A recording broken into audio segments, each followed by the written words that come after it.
चले आइए इधर से।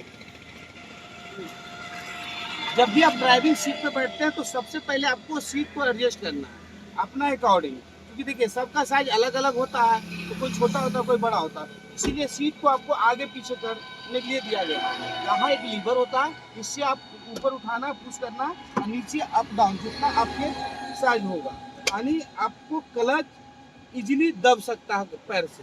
ठीक है, बिल्कुल क्लच दब रहा है 100%, समझिए कि मेरा सीट सही है। ठीक है, दूसरा क्या है, आपको मिरर को सेट करना है। मिरर देखिए अपना अकॉर्डिंग सेट कर लेंगे। 3 मिरर होता है, राइट लेफ्ट और हेड।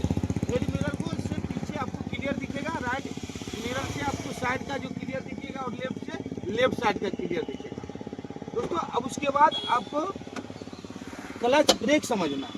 देखिए ये आपका एक्सीलेटर है, A4 एक्सीलेटर, जिसका काम है स्पीड बढ़ाना। तो इसको हम जब हमको स्पीड बढ़ाना होगा तभी यूज करेंगे, अन्यथा ये पैर ब्रेक पे रहेगा, क्योंकि ये दोनों पैर होता है, राइट पैर से ही दोनों पैडल को हम कंट्रोल करते हैं। तो जब एक्सीलेटर लेना होगा तो ये एक्सीलेटर दबाएंगे और अन्यथा पैर को हम ब्रेक पे रखेंगे, इसलिए हम हमेशा राइट पैर ब्रेक के सामने रखते हैं और तिरछा करके एक्सीलेटर को लेते हैं। ठीक है, ये क्लच है। सबसे ज़्यादा अगर योगदान रहता तो क्लच का रहता।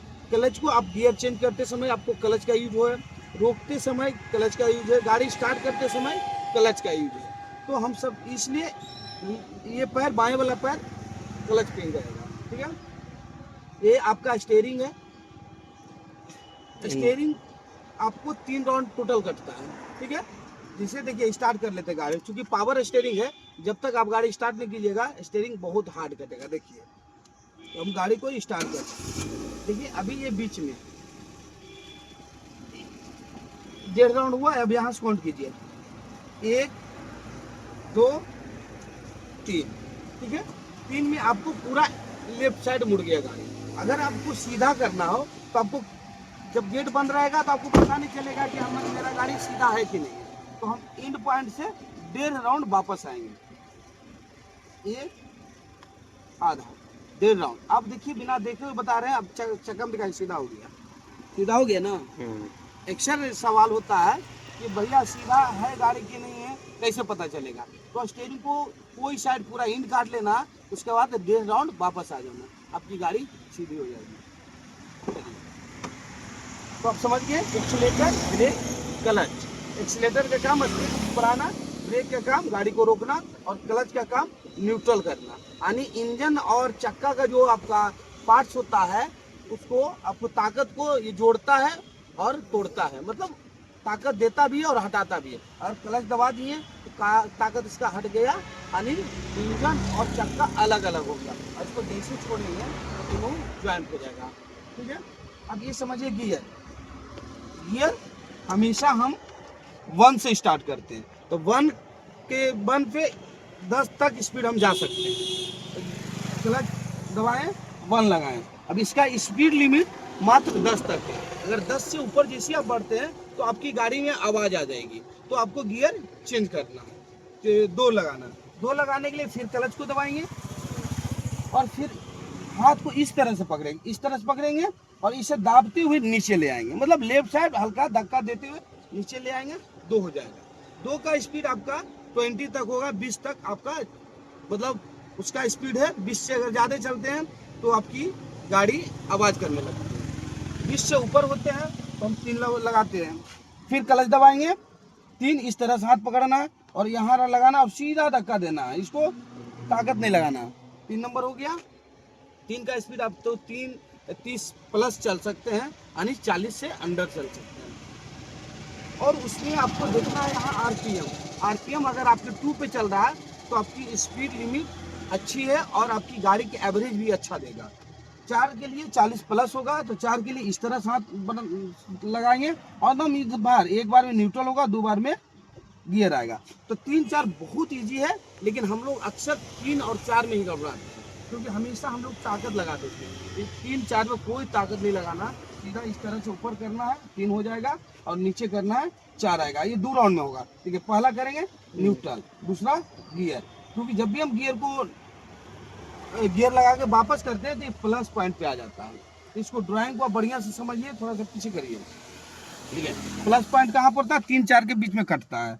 अब 5 हम बता रहे हैं, 5 का स्पीड आपको 50 से ऊपर होना चाहिए और इसको इस तरह से लगाना। क्लच दबाएंगे, मान चलिए कि आपका गियर 4 पे है, तो क्या करेंगे? न्यूट्रल करेंगे पहले, फिर इधर करेंगे, फिर ऊपर ले जाएंगे, 5 लग गया। रिवर्स का सेम प्रोसेस है।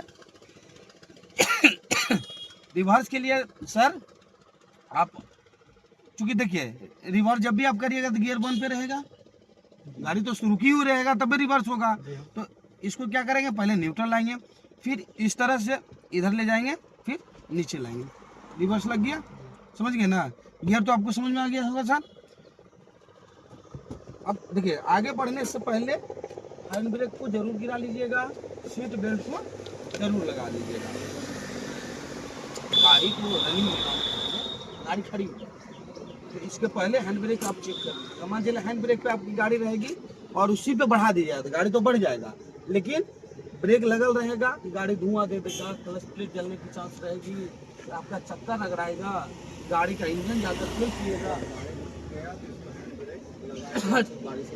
हाँ, हैंड ब्रेक इसलिए लगाना है ना कि देखिए प्लेन करेगा, दिक्कत नहीं है, लेकिन अगर खुला हो जाएगा हैंड ब्रेक नहीं लगेगा, बता रहा है कि हालांकि गाड़ी गियर में रहेगी तो नहीं बढ़ेगी, लेकिन गाड़ी अगर न्यूट्रल गलती से कर दिया तो गाड़ी आपका डूब जाएगी।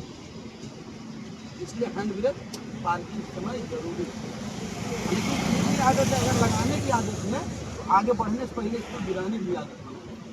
ताकि अक्सर लोग है कि जिसको गिराने की आदत नहीं, गाड़ी पे बैठा से मारा चल गया, पता नहीं चला। एक बार गाड़ी स्कॉर्पियो नया स्कॉर्पियो समझिए, ये एरिया पूरा हॉर्न है। स्टेयरिंग को जिधर जितनी काटना है वो सीधा करने के लिए वापस उतने लाना है। स्टेयरिंग एक पिन पे पकड़ना है, एक 9 पे पकड़ना है, ठीक है।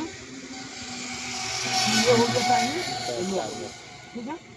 अक्सर ऐसे हम करेंगे कि कोशिश करना है कि हम 1 हैंड ही स्टीयरिंग कंट्रोल करें, एक हाथ से। एक हाथ से स्टीयरिंग कंट्रोल करने में फ़ायदा क्या है कि आपको गियर लगाते समय कभी स्टीयरिंग इधर उधर नहीं भागेगा, ठीक है। ये आपका इंडिकेटर है, समझिए इंडिकेटर हर टर्निंग के 100 मीटर पहले इंडिकेटर हम देंगे। अगर हमको राइट मुड़ना है तो नीचे देंगे, लेफ्ट मुड़ना है तो ऊपर देंगे। लेकिन ध्यान दीजिएगा टर्निंग के 100 मीटर पहले देना है। ये नहीं कि टर्निंग पे पहुंच के दीजिएगा, बेचारा पीछे लगा रफ्तार में आएगा, उसका भी ब्रेक फेल हो गया, वो ठोक देगा। हालांकि ऐसा नहीं होता, लेकिन नहीं होता है। जैसे आप गलती नहीं कर रहे उससे ज़्यादा तो अगली गलती आप सही चला रहे हैं, लेकिन अगला सही चला रहे तो हम नहीं जान रहे हैं। लेकिन धीरे धीरे जैसे चलाते चलाते ना आप अगला को समझ जाएगी, उसका चलवा ऊपर राइट वाला दिए नीचे, लेफ्ट वाला दिए ऊपर। ये आपका वाइपर है, ठीक है। हल्का फूक बारिश पड़ा, शीशा गंदा है, पहले इस तरह मारेंगे, पानी निकलेगा, साफ हो जाएगा। अभी पानी खत्म हो गया, ठीक है। और इसको एक बार करेंगे, हल्का बारिश है तो धीरे धीरे रुक रुक के करेगा। देखिए रुकेगा फिर चलेगा, चला ना। थोड़ा तेज बारिश हो रहा है तो एक बार और सेकेंड मीडियम में डाल देंगे, अब स्लो चलेगा। और तेज बारिश हो रहा है तो फास्ट मीडियम में डाल देंगे। अब देखिए फास्ट हो गया, समझ गए। ये हाजरा लाइट है, हम लोग रोड क्रॉस करते हैं, मतलब सामना सामने यानी चौक मोड़ा पे, हाँ, तो इसको हम यूज करेंगे। ये इंडिकेटर, ये आपको चारों इंडिकेटर को जलाएगा। दूसरा क्या है, हम लोग जब कोहरा में चलते हैं, बरसात में चलते हैं, जहाँ रोड आपको दिखना दुर्लभ हो रहा है, वहाँ इंडिकेटर को जला देंगे। जैसे आपका ठंडा दिन में कोहरा हम कर रहे हैं तो पीला नंबर लाइट जो होता है ना वो दूर तक दिखता है, लेकिन उजला लाइट आजकल जो गाड़ी में लाइट दिया वो दिखने नहीं करेगा। कोहरा आ जाएगा तो नज़दीक में नहीं दिखेगा, पीला थोड़ा दूर तक दिखता है, इसलिए ये लाइट जला देंगे, ठीक है। और कुछ एसी पेसी तो बात की चीज़ है, पहले ये आप समझिए। समझ गए बाबू? चलिए आइए इस पे। तो दोस्तों आप लोग को भी अगर ड्राइविंग सीखना है तो सीखने से पहले ये वीडियो देख लीजिएगा, आपके लिए काफ़ी कारागार होगा। जय हिंद।